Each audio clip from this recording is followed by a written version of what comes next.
Hello, today we will be folding an Origami Columbus Tower designed by Dave Mitchell. This is one of the many great modular models included in his book, Building with Butterflies. The Columbus Tower is made up of many stacked Columbus cubes, and the Columbus cube is really just a simple model derived from Paul Jackson's cube. The only difference is that the Columbus cube has one inverted corner which allows you to easily stack the cubes to form a tower. Each Columbus cube requires 6 square sheets of paper, so the amount of paper that you'll need depends on how many cubes you plan on stacking. You can use paper with color on both sides, or you can use paper with color on one side and white on the other. Either way, it will not affect the appearance of the completed model. We're going to start with our first square with the colored side down, and then we're going to fold in half vertically. So take this right edge and fold it over to the left edge.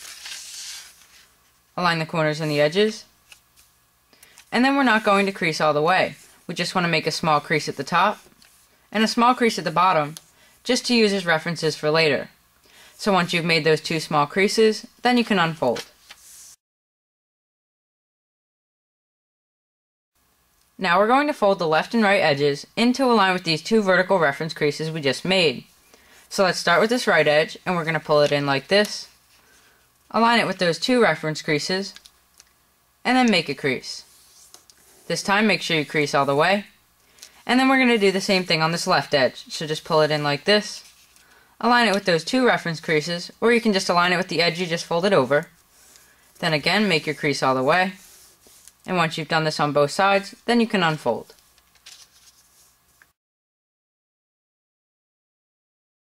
Now we're going to rotate the paper, just so that the creases are now held horizontally. And then we're going to do the same thing we did before. So we're going to take this right edge and fold it over to the left edge. Align the corners and the edges. And again, we're not going to crease all the way. We just want to make a small crease at the top and a small crease at the bottom, just to use as references for later. So once you've made those 2 small creases, then you can unfold. Now we're going to do the same thing we did before by folding the left and right edges in to align with these vertical reference creases we just made. So let's start with this right edge, and we're just going to pull it in like this, align it with those 2 vertical reference creases, then make a crease. Again, make sure you crease all the way. And once you've done that, then you want to do the same thing with this left edge. So just fold it in like this, align it with those 2 vertical reference creases, make your crease. Again, make sure you crease all the way. And then once you've done that on both sides, your model should look like this. Now we're going to rotate the paper just so that the creases are held vertically. Then all we have to do to finish this first unit is to fold the left and right edges into the center along these 2 vertical creases here. So let's start with this right edge, and we're just going to fold it in along this right vertical crease. So just fold it in like this. But we don't want this part to lie flat, so we're just going to pull it back up just enough so that it stays upright like this. Then we want to do the same thing with this left edge, so we're just going to pull it in along this left vertical crease. So just fold it in like that. But again, we don't want this to lie flat, so we're going to lift it up a little bit, just enough so it stays upright. And once you've done this, you've completed 1 unit. Now you must fold 5 more.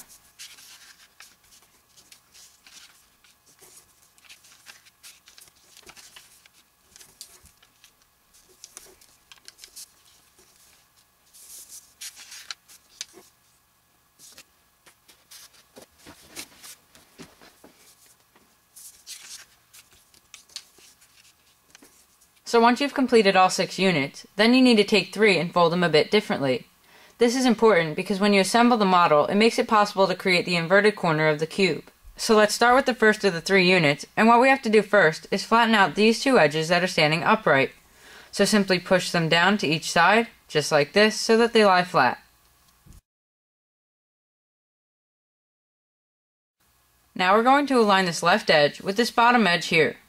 So we're going to start by pulling down this left edge, and starting in the bottom left corner, we're going to align both of the edges. So work your way over to the right, and once both of the edges are completely aligned, then you can make your crease. And once you've done that, then your model should look like this. Now we're going to fold this bottom corner that we just folded down up to the top corner of this triangle here. So we're going to start by folding up this bottom corner. And as you're doing this, you'll notice that it'll fold along this existing crease. So just continue to push it up like that. And once the 2 corners are both together, you'll notice that the model won't lie flat. So to flatten it out, you just want to push down from the top, flatten out the bottom here, and then you'll need to make a little crease on the left side here, so just make your crease.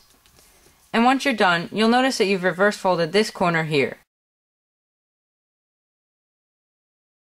Now we're going to fold this right edge in along this right vertical crease just like we did before. So we're just going to fold it in like this. But again, we don't want it to lie flat, so we're going to pick it up a little bit just so it stays upright. And then we want to do something similar on this left side. So we're just going to lift up this left edge just like this, just enough to keep it upright. And once you've done this on both sides, your unit should look like this. And once you have this, you want to repeat the previous steps on the remaining 2 units you picked out before.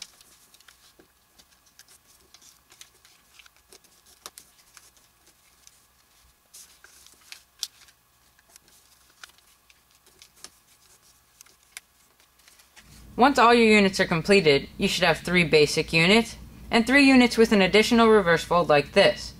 So once you've made sure that all of your units are folded correctly, then you can start assembling your cube. To start the assembly, take one unit that has a reverse folded corner and lie it down flat so that that corner is in the top left part of the unit. Then you want to take a second unit with the reverse folded corner and hold it upright so that that corner is in the bottom left part of the unit. Then you want to simply place this second unit right on top of the first one, just like this. And if you do it correctly, you'll see that the reverse folded corners will line up, and you'll be able to see this inverted corner falling into place. Next, you want to take a third unit with a reverse folded corner and hold it upright so that that reverse folded corner is in the bottom right part of the unit. This is the most difficult unit to assemble correctly, so you have to be really careful about how you place it. So what you want to do is take this reverse folded corner here and slide it in between these 2 layers here. So basically, you want to align the reverse folded corner of this unit with the reverse folded corners of these units to create the inverted corner of the cube. So just take this reverse folded corner and slide it in between the layers of the other 2 units, just like this. And then once you've done that, you want all 3 reverse folded corners to line up, so just push down on this reverse folded corner, just like this, and flatten it out to create a pyramidal shape here. So if you've done this correctly, then the reverse folded corner should align, and you'll be able to see the cube's inverted corner. The last 3 units are very easy to assemble. So let's take our 4th unit, and you simply want to place it on top of the other 3 units, just like this. And as you're doing this, you want to make sure that the tab of the 4th unit, so this little flap here, make sure that that goes inside of the model. So push it inside like this, make sure the tab isn't sticking out at the side, and then you can kind of bring all the units together, just like this. And you're going to have to hold the model together at this point because it's not very sturdy, but it gets easier to handle as you add more units. For the 5th unit, I recommend rotating the cube so that this right face is now on the top.